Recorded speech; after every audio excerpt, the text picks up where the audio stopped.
Hello दोस्तों, how are you. क्या हाल चाल है आपके? लाजवाब, फर्स्ट क्लास। तो दोस्तों 20 डेज की हमारी टारगेट सीरीज में आज है हमारा दूसरा दिन और डे 1 में हमने अपना पहला chapter nature and significance of business economics उसको स्टार्ट किया था। हमने बिजनेस इकोनॉमिक्स, इकोनॉमिक्स की मीनिंग क्या है, बिजनेस इकोनॉमिक्स की मीनिंग क्या है, उसको कंप्लीट करा। हमारे बिजनेस इकोनॉमिक्स के फीचर्स क्या है, उसके माइक्रो मैक्रो कंपोनेंट क्या है, इन सब को कंटेंट को डिस्कस करते हुए स्कोप ऑफ बिजनेस इकोनॉमिक्स पे आके अपने इस टॉपिक को एंड करा था। आज अपने डे 2 में दोस्तों हम फर्स्ट चैप्टर का रिमेनिंग कंटेंट वाइंड अप करने वाले हैं, जिसमें हम ये समझेंगे कि सेंट्रल प्रॉब्लम बेसिकली जो हमारी इकोनॉमी में होती हैं वो क्या है, और जो हमारी इकोनॉमी है कि जिस सिस्टम जो हमारी कंट्री में काम करता है वो कितने तरीके का होता है, उनके क्या कैरेक्टरिस्टिक्स है और उनके क्या फीचर्स हैं। तो चलिए शुरू करते हैं अपना डे 2।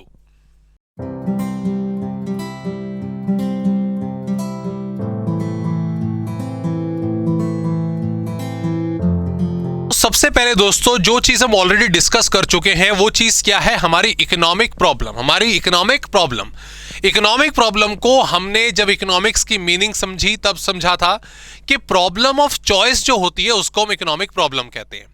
रिसोर्सेज हमारे कम है, वांट्स हमारी ज्यादा है, स्केर्सिटी की वजह से हमारे सामने प्रॉब्लम ऑफ चॉइस यानी कि इकोनॉमिक प्रॉब्लम अराइज होती है। और हाँ, बहरहाल कि उसको सॉल्व करने के लिए हम इकोनॉमिक्स की सहायता लेते हैं, इकोनॉमिक्स की हेल्प लेते हैं। ओके, अब ओके ठीक है सर, हमें ये तो पता चल गया कि जो वांट्स हैं वो हमारी रिसोर्सेज से ज्यादा होंगी और डेफिनेटली ये हमारे लिए एक प्रॉब्लम है। अब सवाल ये उठता है कि ये जो सेंटर इकोनॉमिक प्रॉब्लम है ये किस किस के सामने आती है।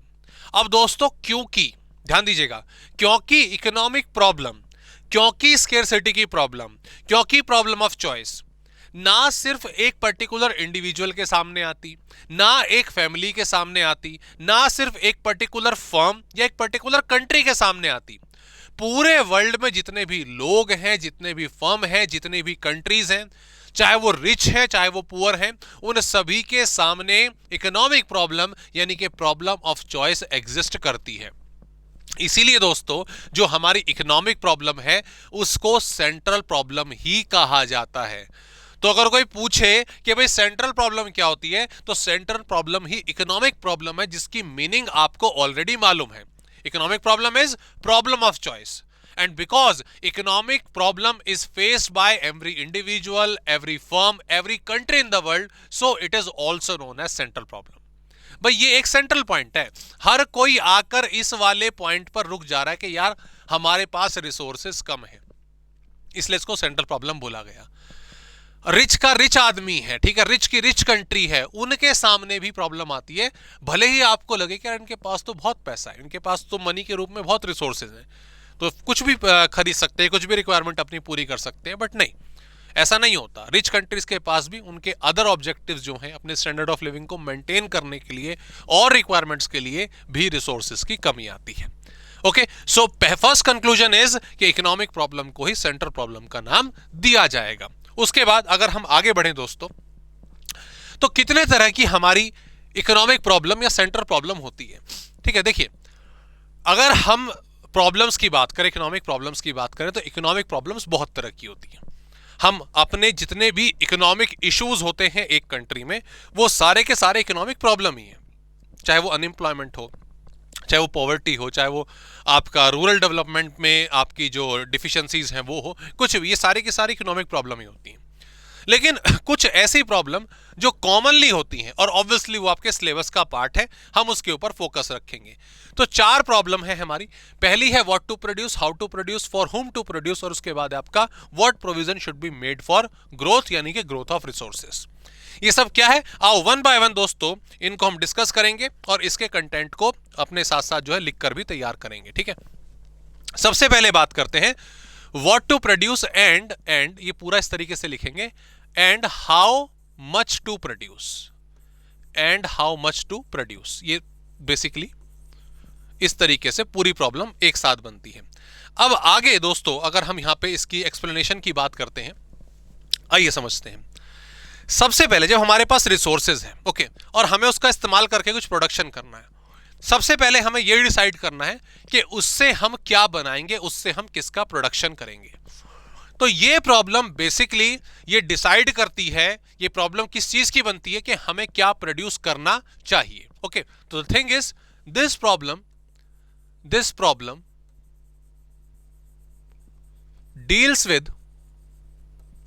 deals with selection among various combinations of production। Okay, जब मैं स्पेशली आपसे बात करता हूं कॉम्बिनेशन की, तो कॉम्बिनेशन वर्ड का मतलब निकल के आ जाता है बहुत सारे ऑप्शन, कितने तरीके से हम कौन कौन से गुड्स किस किस का प्रोडक्शन कर सकते हैं, वो कॉम्बिनेशन होते हैं।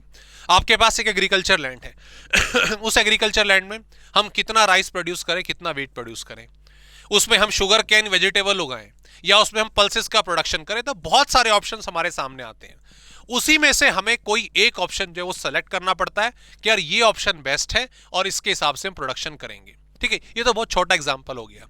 लेकिन जब हम इकोनॉमिक वे में, हम इकोनॉमी के हिसाब से डिसीजन लेते हैं, जब हम इकोनॉमी के हिसाब से डिसीजन लेते हैं, तब दोस्तों ध्यान दीजिएगा, selection takes place between capital and consumer goods. Basically goods को दो कैटेगरीज में डिवाइड करा जाता है, एक तरफ कैपिटल गुड, एक तरफ कंज्यूमर गुड्स। कंज्यूमर गुड्स कौन से गुड्स होते हैं? कंज्यूमर गुड्स दोस्तों वो गुड्स होते हैं जो हम अपने कंजम्पशन में, डायरेक्ट कंजम्पशन में इस्तेमाल करते हैं। खाना, कपड़े, कॉपी पेंसिल वगैरह, ये सब चीजें, ये कंज्यूमर गुड्स होते हैं। कैपिटल गुड्स कौन से होते हैं? जो कंज्यूमर गुड्स को बनाते हैं, राइट? जो कैपिटल गुड्स को बनाते हैं उसे कहा जाता है आपका, जो कंज्यूमर गुड्स को बनाते हैं उन्हें कहा जाता है कैपिटल गुड्स। तो एक तरह से कंज्यूमर गुड्स जैसे फूड हो गया, और एक तरफ क्या, मशीन्स आ गई। हमें अपने रिसोर्सेज को इन दोनों में से किस में इन्वेस्ट करना चाहिए, ये डिसीजन हम व्हाट टू प्रोड्यूस की प्रॉब्लम में लेते हैं। हम अपने सारे के सारे रिसोर्सेज कंज्यूमर गुड्स को प्रोडक्शन करने में नहीं लगा सकते, क्योंकि अगर हमने ऐसा कर दिया तो आज तो हमारे पास कंजम्पशन के लिए बहुत अच्छी चीजें होंगी, लेकिन फ्यूचर में जब हमें प्रोडक्शन करने की जरूरत पड़ेगी तो मशीन तो है ही नहीं। तो मतलब हमने जो फ्यूचर का ग्रोथ का कंसेप्ट था वो कैंसिल कर दिया। और अगर हमने आज सारे के सारे गुड्स कैपिटल गुड्स को बनाने में लगा दिए तो फ्यूचर में मशीन्स तो होंगी, लेकिन भैया आज सरवाइव कैसे करोगे? आप तो आज ही सरवाइव नहीं कर पाओगे, तो फ्यूचर में मशीन का क्या करोगे? तो इसीलिए कैपिटल गुड और कंज्यूमर गुड दोनों में प्रॉपर बैलेंस मेंटेन होना बहुत ज्यादा जरूरी है। ये थी हमारी पहली प्रॉब्लम, व्हाट टू प्रोड्यूस। दूसरा है हाउ टू प्रोड्यूस। ये जो प्रॉब्लम है, ये प्रॉब्लम डील करती है मेथड्स के साथ, कि बेसिकली आप प्रोडक्शन करने के लिए कौन सा मेथड अप्लाई करना चाहते हो। तो आइए इसमें लिखेंगे, this problem deals with selection among techniques of production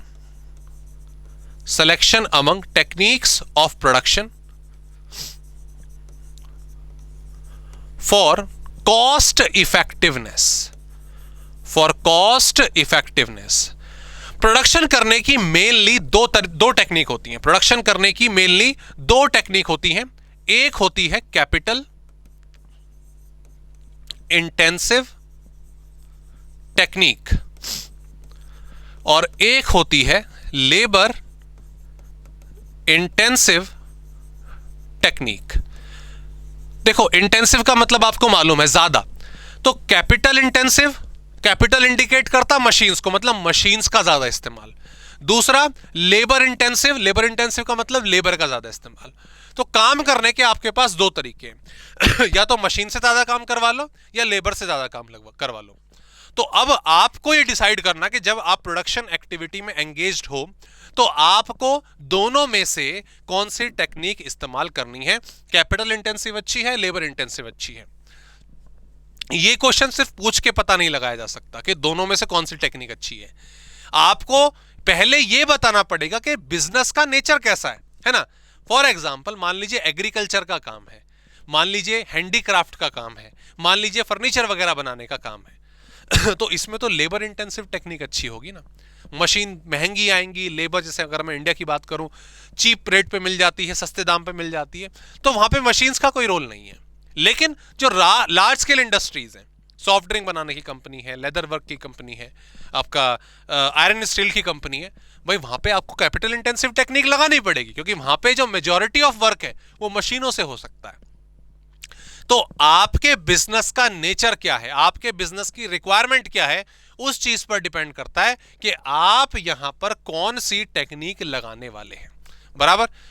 तीसरा आपका आता है फॉर होम टू प्रोड्यूस।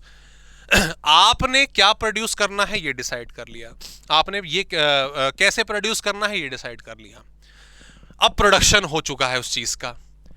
अब सबसे जरूरी चीज निकल कर आती है कि जो भी कुछ आपने प्रोड्यूस करा है उसका डिस्ट्रीब्यूशन, या जो भी कुछ प्रोड्यूस हुआ है उससे जनरेटेड नेशनल इनकम या जीडीपी, उसका डिस्ट्रीब्यूशन सही तरीके से इक्वालिटी बेसिस पर होना चाहिए।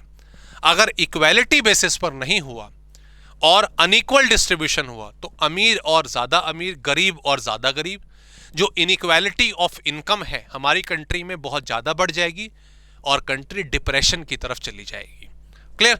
इसीलिए जो तीसरी प्रॉब्लम है फॉर होम टू प्रोड्यूस वो यही कहती है कि जो भी कुछ हमने प्रोड्यूस करा है उसका डिस्ट्रीब्यूशन फेयर वे में होना चाहिए। तो अगर हम इसको कंक्लूड करें, अगर हम इसको लिखें, this problem is related with distribution of national product से यहां पर मतलब है कि जो भी इनकम जनरेट हुई है, ठीक है, national product among factors of production in equitable manner। Basically ये जो प्रॉब्लम है ये इनइक्वालिटी ऑफ इनकम की तरफ इशारा करती है कि अगर आपने इक्विटेबल डिस्ट्रीब्यूशन नहीं करा, आपने जो भी कुछ कमाया उसका फैक्टर्स ऑफ प्रोडक्शन के बीच में सही तरीके से बंटवारा नहीं हुआ, फेयर वेज से बंटवारा नहीं हुआ, तो फिर कंट्री इनइक्वालिटी ऑफ इनकम की तरफ जाने लग जाएगी। क्लियर? तो ये तीन बेसिक प्रॉब्लम बनती है हमारे सामने कि भाई हमें क्या प्रोड्यूस करना है, पहले उसका डिसीजन सही तरीके से लीजिए, कैपिटल और कंज्यूमर गुड्स के बीच में एक सही बैलेंस मेंटेन करिए।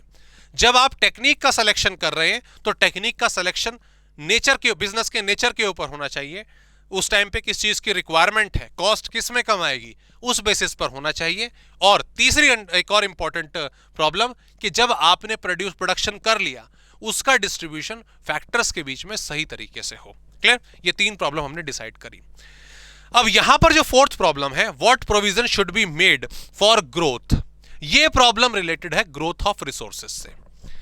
आज प्रेजेंट टाइम पर हमारे पास आसपास रिसोर्सेज हैं, रिसोर्सेज लिमिटेड है, हमारी वांट्स ज्यादा हैं, हम सारे के सारे रिसोर्सेज से अपनी सारी वांट्स पूरी नहीं कर सकते, ये हम जानते हैं।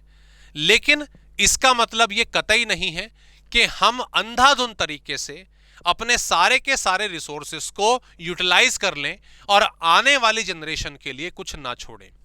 ये जो प्रॉब्लम है ये इस बात की तरफ इंडिकेट करती है कि आज हमें अपने रिसोर्सेस का कैसा यूटिलाइजेशन करना चाहिए, कैसा, फुलर नहीं, the better word is optimum utilisation, सही इस्तेमाल, ताकि रिसोर्सेज में समय रहते ग्रोथ भी हो सके और हमारी आने वाली जो जनरेशन है, जो फ्यूचर जनरेशन है, वो भी उनका इस्तेमाल कर सके।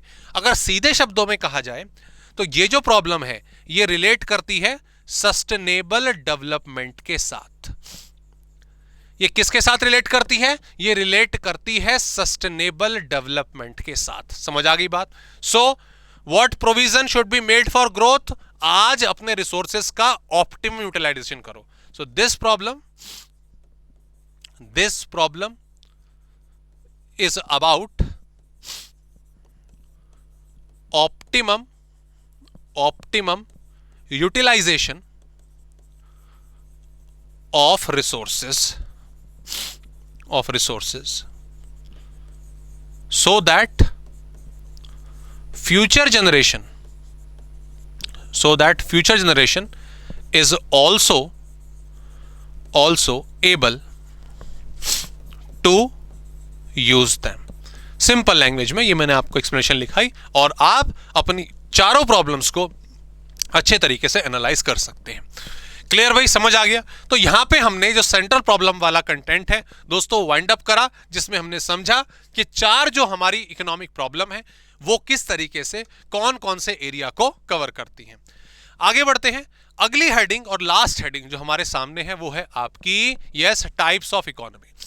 ठीक है, टाइप्स ऑफ इकोनॉमी कितने तरह की होती हैं? तो इन तीन चेहरों की, हंसते मुस्कुराते हुए इन तीन चेहरों की तरह होती हैं। आई एम 100% श्योर इस चेहरे को तो हम अच्छे तरीके से जानते हैं। ठीक है, अब ये बाकी के जो हमारे दो चेहरे हैं और ये हमें इकोनॉमी को पढ़ाने में किस तरीके से हेल्प करेंगे, आइए डिस्कस करते हैं। ये जो पहला चेहरा आप देख रहे हैं, ये जो हमारे ऑस्ट्रेलिया के प्राइम मिनिस्टर हैं, प्रेसिडेंट है, व्हाटएवर, ठीक है, एंथनी एल्बनीज। ठीक है, अभी रिसेंटली G20 का सम्मेलन हुआ था, तो ये आए थे, बड़े गर्मजोशी के साथ इनका स्वागत हुआ और उन्होंने अपना स्पीच भी रखा। तो ये है जी बेसिकली हमारे ऑस्ट्रेलिया के प्राइम मिनिस्टर। और दोस्तों ऑस्ट्रेलिया हमारी एक ऐसी इकोनॉमी है जो कि कैपिटलिस्ट है, जो कि एक कैपिटलिस्ट इकोनॉमी है। कैपिटलिस्ट इकोनॉमी से मतलब है कि वहां पे इकोनॉमी में जो प्रोडक्शन की बागडोर है, आपको क्या प्रोड्यूस करना चाहिए, क्या प्रोड्यूस नहीं करना चाहिए, प्राइवेट सेक्टर किस फील्ड में एंटर करेंगे, किसका प्रोडक्शन करेंगे, ये सब कुछ प्राइवेट सेक्टर के हाथों में होता है। इन शॉर्ट इकोनॉमी में प्रोडक्शन एक्टिविटीज प्राइवेट सेक्टर, जो प्राइवेट एंटरप्राइजेस हैं वो संभालते हैं।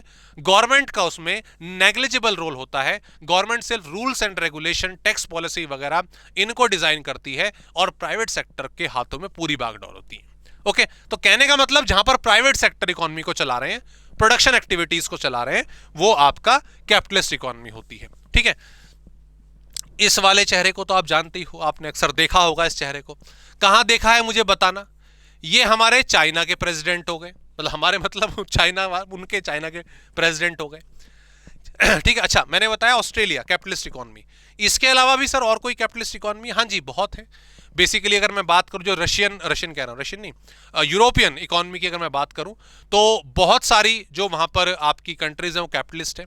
हालांकि समय रहते रहते, आज से 150-200 साल पहले तो लगभग कैपिटलिस्ट इकोनॉमी का ही राज था, लेकिन धीरे धीरे समय रहते गवर्नमेंट की जो इन्वॉल्वमेंट है, गवर्नमेंट का जो रोल है कैपिटलिस्ट इकोनॉमी में, वो भी बढ़ रहा है। बट फिर भी आज भी बहुत सारी इकोनॉमी जो है हमारी कैपिटलिस्ट इकोनॉमी है। जब मैं चाइना का एग्जांपल आपको दे रहा हूं, जब मैं रशिया का एग्जांपल आपको दे रहा हूं, पुतिन जी का भी दे रहा हूं, ठीक है, ये हमारी इकोनॉमी होती है सोशलिस्ट। और यहां पर जो बागडोर है वो पूरे के तरीके से गवर्नमेंट के हाथ में रहती है। गवर्नमेंट डिसाइड करती है कि प्रोडक्शन किसका कितना होगा, किस सेक्टर में हमें और प्रोडक्शन बढ़ाना है, किस सेक्टर में प्रोडक्शन कम करना है। अगर प्राइवेट सेक्टर को प्रोडक्शन करना है तो परमिशन हम देंगे, हम बताएंगे कि किस इंडस्ट्री में आप जा सकते हो, किस सेक्टर में आप जा सकते हो, और आपकी इन्वॉल्वमेंट, आपका प्रोडक्शन का एरिया वहां पे कितना होगा। इन शॉर्ट प्राइवेट सेक्टर को फ्रीडम नहीं है और गवर्नमेंट सेक्टर ने लगभग सारे के सारे एरियाज पर कब्जा करा हुआ है। ठीक है जी, तो private sector, capitalist economy, socialist economy. ये तीसरा हमारा प्यारा मुस्कुराता हुआ चेहरा, ये क्या कहता है जी? ये है मिक्स्ड इकोनॉमी। हम किसी से नफरत नहीं करते, हम दोनों का सम्मान करके चलेंगे। और मिक्स्ड इकोनॉमी दोस्तों ऐसी इकोनॉमी होती है जिसमें प्राइवेट और गवर्नमेंट सेक्टर, प्राइवेट या पब्लिक सेक्टर, दोनों की प्रॉपर इन्वॉल्वमेंट बनी रहती है। कुछ एरिया सेलेक्टेड रहते हैं गवर्नमेंट के लिए, कुछ एरिया सेलेक्टेड रहते हैं प्राइवेट के लिए। प्राइवेट सेक्टर को 100% गवर्नमेंट फ्रीडम नहीं देती, मतलब बोल दिया काम करो, प्रोडक्शन करो, बेचो, लेकिन ऊपर से गवर्नमेंट हॉकाई रखती है, बास की नजर रखती है कि कहीं कुछ गलत तो नहीं हो रहा इनको दी गई फ्रीडम के आधार पर। तो दोनों मिलाकर अपने, दोनों एक दूसरे से मिलजुल कर अपना जो काम है बेसिकली वो करती हैं। ठीक है, अब इन कंट्रीज, इन इकोनॉमीज के क्या फायदे हैं, क्या नुकसान है, आओ जरा मैं उन पर आपको प्रॉपरली जो नोट्स है वो लिखा देता हूं दोस्तों।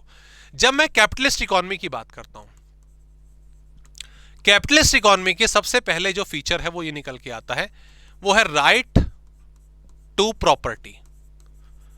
राइट टू प्रॉपर्टी, ये सबसे पहला मेन फीचर है कैपिटलिस्ट इकोनॉमी का, राइट टू प्रॉपर्टी, बल्कि आप इसको बेटर वे में कहोगे राइट टू प्राइवेट प्रॉपर्टी। कहने का मतलब अगर आप कोई प्रॉपर्टी बाय कर लेते हो, कोई प्रॉपर्टी खरीद लेते हो, आपके अधिकार रहता है कि कंट्री के अंदर आपने अपने पैसे से अगर कोई एरिया खरीदा है तो वो आपका हो जाएगा, उसको आप अपने अकॉर्डिंगली चला सकते हो। कल को अगर गवर्नमेंट अगर कहे कि भाई हमें जगह चाहिए तो डेफिनेटली वो गवर्नमेंट जगह लेगी अपनी एक्टिविटीज के लिए, बट उसके लिए आपको अच्छा खासा जो अमाउंट है वो पे करेगी। तो ये एक सबसे बड़ा फीचर होता है जो कैपिटलिस्ट इकोनॉमी का होता है। दूसरा, क्योंकि हम जान चुके हैं सर कि यहां पर आपने बोला प्राइवेट सेक्टर को पूरी क्या नाम है इंडिपेंडेंस होती है, तो सीधी सी बात अगला फीचर इसका यही है कि फ्रीडम टू एंटरप्राइजेस, अपने हिसाब से खूब काम करो। और इसकी वजह से दोस्तों एंटरप्राइजेस को पूरा फ्रीडम है, उसकी वजह से कंपटीशन ऐसी इकोनॉमी में बहुत ज्यादा हाई होता है। नतीजा यह निकल के आता है कि जितने भी एंटरप्राइजेस हैं, जितने भी प्राइवेट एंटरप्राइजेस हैं, वो अपनी पूरी क्षमता से सबसे अच्छे तरीके से काम करते हैं और अपने रिसोर्सेस का ऑप्टिमम यूटिलाइजेशन करते हैं। तो ये एक तरह से, ये मैं बिजनेस के पॉइंट ऑफ व्यू से बता रहा हूं कि बिजनेस, प्राइवेट एंटरप्राइज अपने अगर रिसोर्सेस का इस्तेमाल कर रही है तो वो ऑप्टिमम यूटिलाइजेशन करेगी, बेस्ट पॉसिबल वे से उनको यूटिलाइज करेगी। समझ आ गया? हाँ जी sir. And the last is, क्योंकि इकोनॉमी के अंदर बहुत सारे एंटरप्राइजेस हैं, बहुत सारे प्राइवेट आपके सेलर्स हैं, मैन्युफैक्चरर्स हैं, तो प्रोडक्ट इतने सारे बन के आते हैं, प्रोडक्ट इतने सारे बनकर आते हैं जिसकी वजह से कंज्यूमर को बहुत सारे ऑप्शन मिलते हैं। कंज्यूमर को अपना प्रोडक्ट सेलेक्ट करने के लिए इतनी वैरायटी मिल जाती है, मजा आ जाता है कंज्यूमर को। तो इसीलिए कंज्यूमर सेवरिनिटी ये बेसिकली बहुत ज्यादा देखने को मिलती है। मतलब कंज्यूमर के पास ऑप्शन इतने सारे हैं, मजा आ जाता है कि यार मैं इसमें कुछ भी अपनी मर्जी से सेलेक्ट कर सकता हूं। ठीक है, तो ये बेसिकली कैपिटलिस्ट इकोनॉमी के कई सारे फीचर्स होते हैं। हालांकि इस इकोनॉमी का एक ड्रॉबैक ये होता है कि ऐसी इकोनॉमी में एक जो आपका क्या नाम है इनइक्वालिटी ऑफ इनकम है वो बहुत ज्यादा होती है, क्योंकि प्राइवेट सेक्टर आप समझ गए ना, प्राइवेट सेक्टर किसके लिए काम करेंगे सर? प्राइवेट सेक्टर तो अपने प्रॉफिट के लिए ही काम करेगा, तो उनकी कोशिश यही रहती है कि प्रॉफिट का ज्यादा से ज्यादा हिस्सा अपने पास रह जाए। फेयर वेजेस कई बार वो नहीं पे करते अपने क्या नाम है एम्प्लॉइज को, बट अब समय रहते इस चीज पर काफी ध्यान रखा गया और गवर्नमेंट की इन्वॉल्वमेंट के हिसाब से कि भाई ठीक है तुम काम करो, प्रोडक्शन करो, हम तुम्हें रोक नहीं रहे, बट सिचुएशन ये है कि भाई आपको फेयर वेज रेट देनी पड़ेगी। ओके, तो ये हमने कैपिटलिस्ट इकोनॉमी की बात करी। जब मैं दोस्तों यहां पर आपसे बात कर रहा हूं सोशलिस्ट की, तो सोशलिस्ट में मैंने बोला कि भाई कंट्रोल किसके पास है सर? पूरी तरह से जैसे कि आपने बताया गवर्नमेंट के पास है। तो इस कंट्रोल को, इसको जब गवर्नमेंट कंट्रोल करती है इसको बोला जाता है कलेक्टिव कंट्रोल, कलेक्टिव ओनरशिप या फिर स्टेट ओनरशिप, कि भाई यहां पर सब कुछ जो है वो गवर्नमेंट के कंट्रोल में है। इसका नतीजा, इसका रिजल्ट ये निकल के आता है कि एक तो इक्वालिटी इकोनॉमी में देखने को मिलती है, इक्वालिटी ऑफ इनकम, क्योंकि गवर्नमेंट ने जब पॉलिसी बनाई है तो सबके लिए फेयर बनाई है, सबके लिए फेयर बनाई है, ऊंच नीच नहीं है, फेयर वेज रेट सभी को मिलती है। ये एक जो है एक पॉइंट जो है सोशलिस्ट इकोनॉमी में निकल के आता है। लेकिन इसके अलावा इसके अपने कुछ थोड़े बहुत नुकसान भी निकल के आते हैं। वो क्या है? नो इंसेंटिव्स, मतलब जो अगर कोई एम्प्लॉय अच्छा काम कर रहा है या कोई सेक्टर वो बढ़िया काम कर रहा है, ठीक है, उसको कुछ ज्यादा स्पेशल अलग से इंसेंटिव नहीं मिलता कि भाई तू अच्छा काम करे बुरा काम कर। जो रेट डिसाइड हो रखा है, जो fair wage rate basically decide करी हुई है, वही आपको मिलेगी। ठीक है, हाँ, इसका एक नतीजा ये निकल के आता है balanced economic development, balanced economic development. ये इसका मतलब ये है कि क्योंकि देखो प्राइवेट, जैसे मैं कैपिटलिस्ट इकोनॉमी की बात करूं, वहां पे जो बागडोर है वो प्राइवेट सेक्टर संभाल रहे हैं, तो प्राइवेट सेक्टर किस तरफ जाएंगे सर? प्राइवेट सेक्टर तो उसी तरफ जाएंगे जहां पर उनको प्रॉफिट ज्यादा नजर आएगा। बिल्कुल सही बात है। जिस सेक्टर में प्रॉफिट नहीं है उस सेक्टर में प्राइवेट सेक्टर जाएंगे नहीं, ठीक है, क्योंकि वहां पे प्रॉफिट नहीं है। अब ऐसे में उस सेक्टर के लिए तो बुरा हो गया ना, लेकिन सोशलिस्ट में क्योंकि गवर्नमेंट संभाल रही है तो वो हर सेक्टर पर अपनी अपनी नजर रखती है और उसकी कोशिश यही रहती है कि मैं इकोनॉमी में जितने भी सेक्टर हैं उन सबका पूरे तरीके से डेवलपमेंट करूं। ओके जी, तो ये बेसिकली सोशलिस्ट के फीचर हो गए। सोशलिस्ट इकोनॉमी का जो एक ड्रॉबैक है, जो मेजर ड्रॉबैक है, वो ये है कि अगर सरकार करप्ट हो जाए, ठीक है, जैसे कि अभी रिसेंटली अगर मैं देखूं श्रीलंका में जो क्राइसिस हुए, ठीक है, सरकार अगर ब्यूरोक्रेट्स हो गए, सरकार हो गए, अगर वो आपके करप्ट हो गए तो उसकी वजह से इकोनॉमी जो है वो फिर एक समझ लीजिए डूबने की कगार पर आ जाती है। तो ये एक सबसे बड़ा ड्रॉबैक सोशलिस्ट इकोनॉमी का रहता है, ठीक है। अब आते हैं अपनी इकोनॉमी पर। जब मैं मिक्स्ड इकोनॉमी की बात करता हूं, मिक्स्ड इकोनॉमी में जैसा कि बोला गया कि दोनों की पार्टनरशिप चल रही है। यहां पर अपना जो प्राइवेट सेक्टर है और जो आपका गवर्नमेंट सेक्टर है दोनों मिलके काम कर रहे हैं। तो यहां पे कोएग्जिस्टेंस ऑफ बोथ, दोनों की कोएग्जिस्टेंस रहेगी। एंड दूसरी चीज, ऐसी इकोनॉमी बिल्कुल प्लान्ड वे में काम करती है, प्लान्ड इकोनॉमी। आपने देखा होगा कि हमारे देश में हर साल बजट आता है। वो बजट क्या है? उस बजट में गवर्नमेंट अपनी पॉलिसीज को बताती है कि आने वाले एक साल में हम ये काम करने वाले हैं। प्लस उसी बजट में ये चीज भी बताती है कि भाई हमने प्राइवेट सेक्टर को क्या क्या बेनिफिट दिए हैं, प्राइवेट सेक्टर किन किन सेक्टर में जाके अपना प्रोडक्शन बढ़ा सकते हैं। तो ऐसी इकोनॉमीज को प्लान्ड इकोनॉमी बोला जाता है। इसके अलावा एक और फीचर जो देखने को मिलता है वो देखा जाता है डुअल प्राइसिंग। डुअल प्राइसिंग, ठीक है, दो प्राइस, किसी कमोडिटी के दो प्राइस, ऐसा कुछ। देखिए समझिए इस बात को, डुअल प्राइसिंग का यहां पर मतलब क्या है, इसका लॉजिक क्या है। देखो बेसिकली हमारी कंट्री में मेडिसिन के केस में ऐसा होता है, बुखार हो गया आपको, बुखार में गोली खानी पड़ेगी, गोली मिल रही है 1000 रुपए की एक, तो बहुत अनफेयर हो गया, गड़बड़ हो गई ना। तो इसीलिए ऐसे एरियाज में जो सेंसिटिव प्रोडक्ट होते हैं उसमें गवर्नमेंट अपनी नजर रखती है। गवर्नमेंट ने बुखार की गोली के लिए अपर लिमिट प्राइस रख दिया कि मान लीजिए 20 रुपए, ये गवर्नमेंट का प्राइस है। अब प्राइवेट सेक्टर बनाए और बेचे, प्राइवेट सेक्टर को जो प्राइस रखना रखो, कोई दिक्कत वाली बात नहीं। 6 रुपए रखना है, 7 रुपए रखना है, 10 रुपए रखना है, 12 रुपए रखना है, 15 रुपए रखना है, रखो, लेकिन 20 रुपए से ऊपर नहीं होगा, 20 रुपए से ऊपर नहीं होगा।